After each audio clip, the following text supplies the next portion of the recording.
South of Midnight is what it looks like when an impactful and meaningful story crosses over into gaming. If this was a movie or a book, I'd be just as satisfied with my time spent. There is so much good from this game, and I want to go into detail about as much of it as I can. From characters to gameplay, and especially the story, I'm excited to share my opinion about this game and what it made me feel. If someone were to ask me about this game's story, my first thought would be to tell them it's a story about a girl finding her mom after she's lost in a storm. But then I think about how Benji was locked in a tree, Laurent had to hold in his lifelong traumas, Bunny's daughter was drowned, which made her hate her already neglected son, and Itchy was unreasonably beaten as a child. Then I tell that person that this game is about a sheltered girl learning the horrors of the world and how they change and affect people. How some people grow from their past and others ignore their past while suffering. And although she's on an arduous journey, she still makes time to help and learn about these people and grows because of it. This game's story had me hooked entirely throughout my 12.5-hour playtime, looking forward to every new event and listening closely to conversations as well as Hazel's outward thoughts while we both connected the dots about information we were finding out simultaneously. When we are first introduced to Hazel, she's kind of obnoxious, being upset at her mother about being an adult during a storm, even talking to her neighbors about her so-called problems with her mother. Soon after, her mom is swept away in her trailer home, and Hazel is tossed into a world that I can no better describe than Alice in Wonderland with a gothic twist. There, she learns she has a very large role to play. She's deemed a weaver, and her job is to mend people and put them at peace with their traumas, not necessarily to fix them.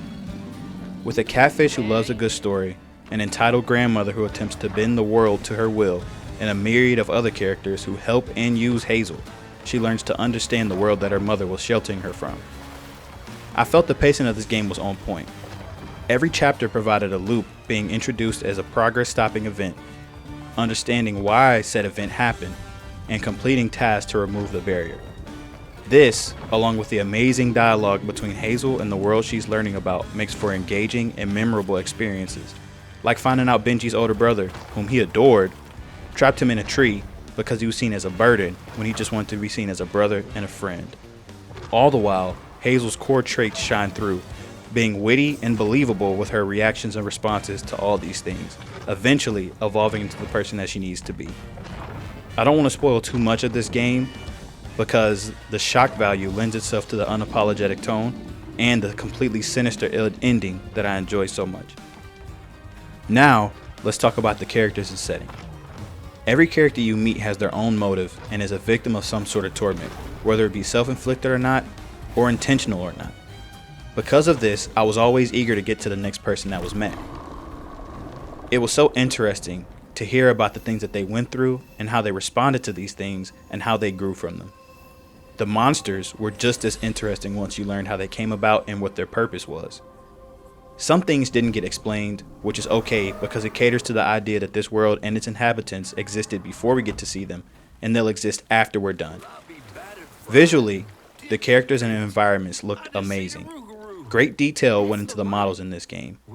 Every movement the characters made felt unique, which rolled into the interactions feeling unique, which made me look forward to seeing characters again and again, to pay closer attention to their mannerisms, to see if they did something new or different. Every chapter was diverse in theme and style, from minor changes in lighting and models to drastic changes in locale and mood. Some parts reminded me of Alan Wake, while others reminded me of Psychonauts. And then there's the music, which absolutely stole the show. The music was captivating, the vocals were amazing, and the instruments were perfectly chosen to make an amazing soundtrack. If a moment was sad, the music made sure I was sad. If I was supposed to feel courageous, the music encouraged me. There were times when I was blindsided by an event, and I found myself being swayed by the music, which is rare for me. The bosses in the game even had unique sounds and lyrics depicting their story or emotions. My favorite case of this was the Rougarou. I won't go into detail because, like I said earlier, I don't want to spoil anything. The music has such a powerful role in making this game a storytelling masterpiece, and is an aspect of this game that will stick with me. The performance of the game was impeccable. I had no crashes, I ran into no bugs or glitches, and not once did I drop a frame from ultra settings. Even my ROG Ally ran amazingly.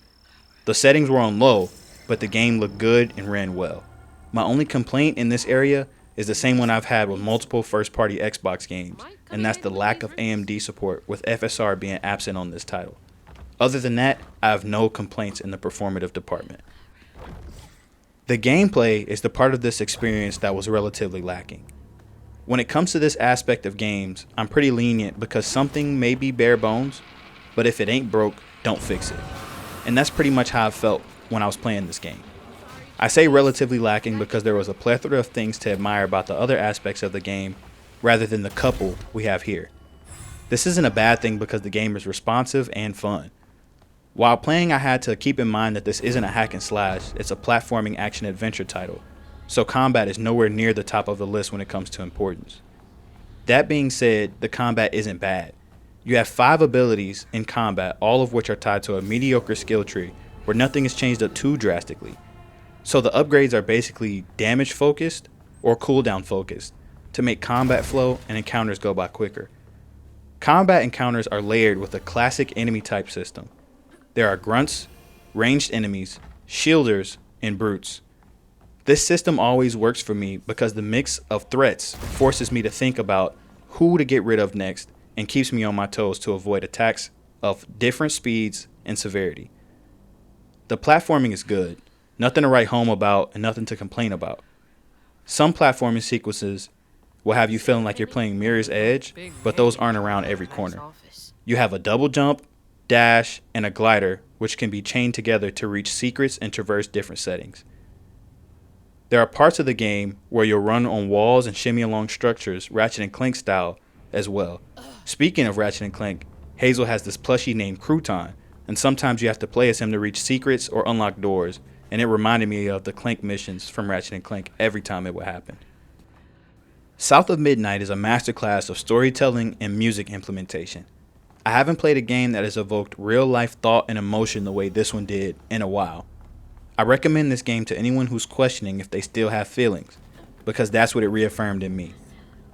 I hope to see more from Compulsion Games soon. With this level of art direction and storytelling, all they would need is a larger focus on gameplay, and they'd have such a complete package, it would be hard not to imagine their names in conversations with modern talent titles like Larian or CDPR. This game will be a cult classic like Psychonauts and Alice Madness Returns were in the years to come. Mark my words. If you made it this far, don't forget to like, comment to share your thoughts on this review or the game, and subscribe. I'll see you in the next one. Peace.